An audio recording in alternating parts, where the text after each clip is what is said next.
السلام علیکم ناظرین، سیاست ٹی وی کے عالمی خبرنامے میں آپ سب کا تہہ دل سے استقبال ہے۔ میں ہوں فرزان احمد۔ سب سے پہلے پیش ہے ہیڈ لائنز۔ غزہ پر 13 مہینوں سے مسلط کردہ اسرائیلی جنگ کے دوران محصورون غزہ کو فراہم کی جانے والی امداد ناکافی، فلسطینی باشندے انتہائی شدید مشکلات کا شکار، اقوام متحدہ کی ریلیف اینڈ ورکس ایجنسی کا بیان۔ اسرائیل نے غزہ میں اپنے مقاصد حاصل کر لیے، اب جنگ ختم کرنے کا آ گیا ہے وقت، امریکی وزیر خارجہ اینٹونی بلنکن کا احساس۔ 7 اکتوبر 2023 کو جنگ کے آغاز سے اب تک 192 فوجی افسران کی ہلاکت، قابض اسرائیلی فوج نے کیا اعتراف۔ قطر کے امیر شیخ تمیم کے دورہ ترکیہ کے موقع پر دو طرفہ دفاعی اور تجارتی تعاون کے لیے معاہدوں پر دستخط، اردگان کے ساتھ امیر قطر کی عالمی حالات پر بھی ہوئی گفتگو۔ اور روس اور یوکرین جنگ ختم ہو جانا چاہیے، نو منتخب امریکی صدر ٹرمپ کا بیان، عہدہ سنبھالنے سے قبل کئی اہم عہدوں پر نامزدگیوں کا عمل مکمل کر لیا گیا۔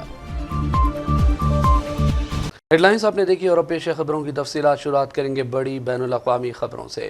فلسطینی پناہ گزینوں کے لیے اقوام متحدہ کی ریلیف اینڈ ورکس ایجنسی نے کہا کہ غزہ پر 13 مہینوں سے مسلط کردہ اسرائیلی جنگ کے دوران محصورین غزہ کو فراہم کی جانے والی امداد کافی نہیں ہے۔ اونروا کی ترجمان نے کہا کہ سادہ الفاظ میں کہا جائے تو غزہ میں آبادی کو ملنے والی امداد نہ کے برابر ہے۔ حالیہ چند ہفتوں کے دوران غزہ پٹی میں امداد کی فراہمی مکمل طور پر بند ہو گئی۔ غزہ پر انہوں نے کہا کہ ہم سے ہر روز بھوکے لوگ روٹی مانگتے ہیں اور وہ پانی کے حصول کی بھی کوشش کرتے ہیں جس میں وہ ناکام ہو رہے ہیں۔ غزہ پٹی میں شہریوں کی معاشی حالت ناقابل بیان ہے۔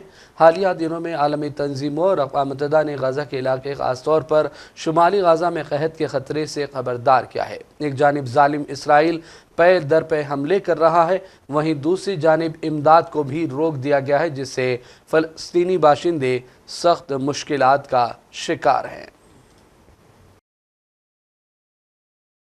امریکی وزیر خارجہ اینٹونی بلنکن نے کہا کہ اسرائیل نے غزہ میں اپنے مقاصد حاصل کر لیے اور اب جنگ ختم کرنے کا وقت ہے۔ امریکی وزیر خارجہ اینٹونی بلنکن نے کہا کہ یہ وقت ہے کہ اسرائیل غزہ میں جاری جنگ کو ختم کرنے کی جانب بڑھے، طویل عرصے کے لیے حقیقی طور پر جنگ میں وقفہ کیا جائے تاکہ اس تنازع سے متاثر ہونے والی آبادی تک بنیادی امداد پہنچائی جا سکے۔ امریکی وزیر خارجہ نے عالمی برادری پر بھی زور دیا کہ وہ حماس پر دباؤ ڈالیں تاکہ جنگ میں وقفہ ملنے میں مدد مل سکے۔ بلنکن نے دعویٰ کیا کہ غزہ کے انسانی بحران کو حل کرنے کے لیے مسلسل کوششیں جاری ہیں اور اب اسرائیل کی ذمہ داری ہے کہ وہ انسانی امداد کی فراہمی کی سہولت دے اور جنگ کو ختم کر دیا جائے۔ قابض اسرائیلی فوج نے اپنے بیان میں کہا کہ 7 اکتوبر 2023 کو جنگ کے آغاز سے لے کر اب تک 192 اسرائیلی فوجی افسران ہلاک ہوئے۔ قابض فوج نے کہا کہ فوج کی صفوں میں ہلاک ہونے والے ہر 4 افسروں میں ایک بریگیڈ کمانڈر ہے۔ جنگ کے آغاز سے لے کر اب تک 12 بٹالین کمانڈر مارے جا چکے ہیں جن میں 7 لیفٹیننٹ کرنل اور 4 بریگیڈ کمانڈر بھی شامل ہے۔ گولانی بریگیڈ اسرائیلی قابض فوج کا آئیکن ہے۔ اس کے اب تک سرکاری طور پر 108 افسروں کی ہلاکت کا اسرائیل نے اعتراف کیا۔ اس کے علاوہ سینکڑوں دیگر زخمی ہوئے، بہت سے افسران اور اہلکاروں کے اعضاء بھی کٹ گئے۔ قابض فوج نے اعلان کیا کہ جنوبی لبنان میں لڑائیوں کے دوران اس کا ایک افسر ہلاک ہوا اور گولانی بریگیڈ کا ایک اہلکار شدید زخمی بھی ہوا ہے۔ اقوام متحدہ کے 170 رکن ممالک نے فلسطینی عوام کے حق خود ارادیت کی تائید کی ہے اور آزاد فلسطینی ریاست کے قیام پر زور دیا گیا۔ صرف 6 ممالک نے فلسطین کے خلاف ووٹ دیا۔ پیش ہے تفصیلات۔ اقوام متحدہ کی کمیٹی کے فیصلے کے بعد 170 رکن ممالک نے فلسطینی عوام کے حق خود ارادیت کی بھرپور انداز میں تائید کی ہے۔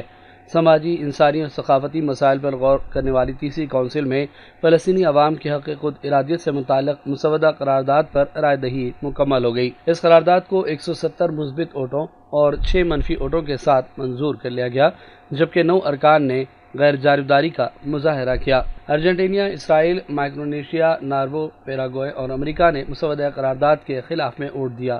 اس فیصلے میں کہا گیا کہ فلسطینی عوام کے حق خود ارادیت اور ایک آزاد ریاست کے قیام کی تصدیق ہوئی ہے۔ قرارداد میں کہا گیا کہ تمام ممالک کو خطے میں امن کے ماحول میں زندگی گزارنے کا حق حاصل ہے اور تمام ریاستوں اور اقوام متحدہ کی تنظیموں سے اس بات کا مطالبہ کیا گیا کہ وہ فلسطینی عوام کے حق خود ارادیت کے حصول میں ان کی بھرپور انداز میں تائید کریں۔ دوسری جانب فلسطینی صدر محمود عباس سے 1988 میں الجزائر کے دارالحکومت میں فلسطینی رہنما یاسر عرفات کی جانب سے اعلان کردہ فلسطینی اعلان آزادی کی 36ویں سالانہ یادگار کے موقع پر ایک بیان دیا۔ محمود عباس نے کہا کہ 2 ریاستی حل پر بات چیت کا آغاز غزہ پر اسرائیل کے حملوں کے خاتمے کے ساتھ ہونا چاہیے۔ انہوں نے فوری طور پر جنگ بندی کی بھی پھر ایک مرتبہ اپیل کی ہے۔ حماس کے پولیٹیکل بیورو کے رکن ہاشم نعیم نے ایک انٹرویو میں کہا ہے کہ ہم حملوں کی زد میں ہونے والی غزہ پٹی میں فوری جنگ بندی کے لیے تیار ہیں، لیکن اسرائیل نے کئی مہینوں سے کوئی سنجیدہ پیشکش نہیں کی ہے، جس کی وجہ سے جنگ بندی میں رکاوٹ پیش آ رہی ہے۔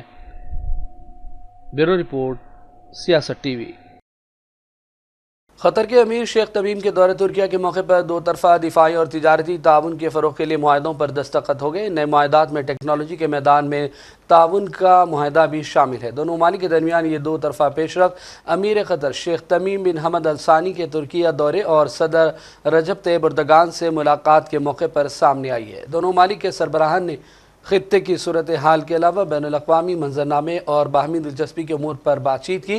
امیر قطر کے دورے میں سرمایہ کاری اور تجارت پر فوکس کیا گیا ہے۔ یہ دورہ ایک ایسے نازک وقت میں ہوا جب قطر نے حماس اور اسرائیل کو بتایا ہے کہ غزہ میں جنگ بندی اور اسرائیلی یرغمالیوں کی رہائی کے لیے وہ ثالثی سے پیچھے ہٹ جائے گا۔